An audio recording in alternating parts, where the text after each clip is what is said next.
Shri Gayatri tours and travels presence Sri Lanka యాత్రలో మనం ఇప్పుడు మున్నేశ్వరంలో ఉన్నాం.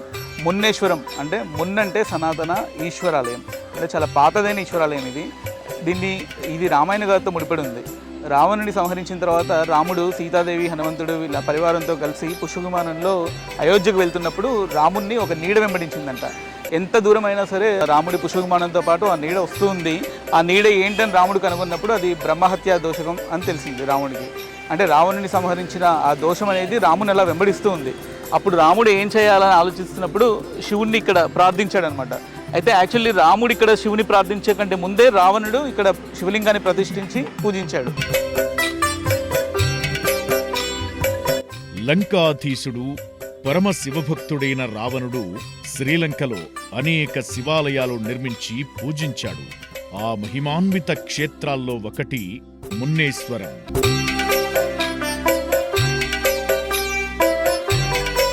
పౌరాణిక కాలం నుండి భారతదేశపు మహారాజులు మున్నేశ్వరాన్ని అభివృద్ధి పరుస్తూ వచ్చారు. ఈ ఆలయంలోని ఈశ్వరుణ్ణి రావణుడు పూజించాడు. రావణుడే స్వయంగా ఇక్కడి శివలింగాన్ని ప్రతిష్ఠించాడని అంటారు. రావణ బ్రహ్మను సంహరించినందున శ్రీరామునికి బ్రహ్మహత్యా దోషం చుట్టుకుని రాముణ్ణి పీడించే అవకాశం కోసం ఎదురుచూస్తోంది. సీతారాములు పుష్పక విమానంలో ప్రయాణిస్తున్న సమయంలో బ్రహ్మహత్యా దోషం కూడా ఒక నల్లని ఆకారంగా వారిని వెంబడించింది. ఈ విషయం రామునికి తెలుసు. వారు పయనిస్తున్న పుష్పకం ఓ ప్రాంతానికి వచ్చేటప్పటికీ ఆ నల్లని ఆకారం వికృతంగా అరుస్తూ అదృశ్యమైపోయింది. ఇది చూసి ఆశ్చర్యాందోళనలతో సీతాదేవి కారణమడిగింది. శ్రీరాముడు కిందనున్న ఒక స్థలాన్ని చూపించాడు. అక్కడ ఉజ్వల నందనోద్యానవనం కనిపించింది. ఆ పవిత్ర స్థల మహత్యం కారణంగానే రాముడి బ్రహ్మహత్యా దోషం తొలగిపోయింది. విషయం గ్రహించిన రాముడు తమ విమానాన్ని కిందికి దింపాడు. అదే ఇప్పుడు మనం వీక్షిస్తున్న మున్నేశ్వరం.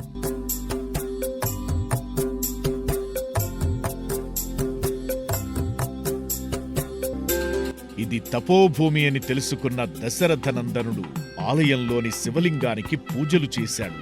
వారి ఆరాధనకు సంతసించి పరమేశ్వరుడు ప్రత్యక్షమైనట్లు స్థల పురాణం వివరిస్తోంది. ఇక్కడ శివుణ్ణి ప్రార్థించిన రామయ్య తొలుత మానవారిలో శివలింగాన్ని ప్రతిష్ఠించాడు.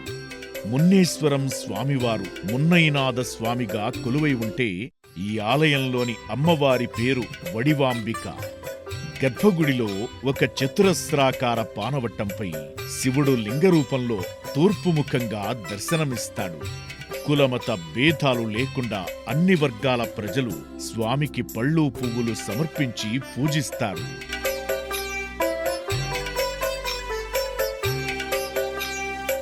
ఈ విధంగా స్వామిని కొలిచినందున శ్రీరాముని దోషం తొలగిపోయినట్లుగా తమ దోషాలు కూడా తొలగిపోతాయని భక్తులు దృఢంగా నమ్ముతారు. అందుకే ఈ ఆలయాన్ని పాప విమోచన క్షేత్రం అని కూడా అంటారు. ఇలాంటి శ్రీలంకలో కొలువైన మహాద్భుత ఆలయాలను మీరు వీక్షించేలా Shri Gayatri tours and travels అన్ని ఏర్పాట్లు చేసింది. శ్రీలంకలో మనం ఫస్ట్ దిగినప్పుడు నిగంబో సిటీకి వెళ్ళాము. నిగంబో సిటీ నుంచి మనం ఈ మున్నేశ్వరం రావాలంటే ముందు తమిళ వాళ్ళు ఎక్కువగా ఉండే జాఫ్నా వైపు మనం ప్రయాణించాలి. ఆ జాఫ్నాకు వెళ్ళే దారిలోనే మనకి మున్నేశ్వరం ఆలయం కనిపిస్తుంది. ఇది చిలావ్ అనే సిటీకి 3 కిలోమీటర్ల దూరంలో ఉంటుంది. యాక్చువల్లీ ఈ గుడిని పోర్చుగీస్ వాళ్ళు చాలాసార్లు ధ్వంసం చేశారు. ధ్వంసం చేసిన తర్వాత మళ్ళీ హిందువులు అందరూ కలిసి మళ్ళీ పునర్నిర్మించారు. మనం ఒకటి గమనిస్తే ఆ గర్భాలయం వెనకాల ఒక శివలింగం ఉంటుంది. ఆ శివలింగానికి కొన్ని గీతలు కనిపిస్తాయి అనమాట. అయితే యాక్చువల్లీ అది నిజమైన గర్భాలయంలో అంటే అంతకుముందు రావణుడు పూజించిన శివలింగం అదేనా, లేకపోతే ఇప్పుడు గర్భాలయంలో ఉన్నది శివలింగమా, ఒరిజినల్ శివలింగమా అనేది అనుమానం వస్తూ ఉంటుంది. సో ఏదేమైనా సరే, ఎన్నిసార్లు ధ్వంసానికి గురైనా సరే, మున్నేశ్వరం అనేది రాముడు శివుడి కోసం తపస్సు చేసిన ప్రదేశం అనేది ఇప్పటికీ దేదీప్యమానమే వెలుగుతూనే ఉంది.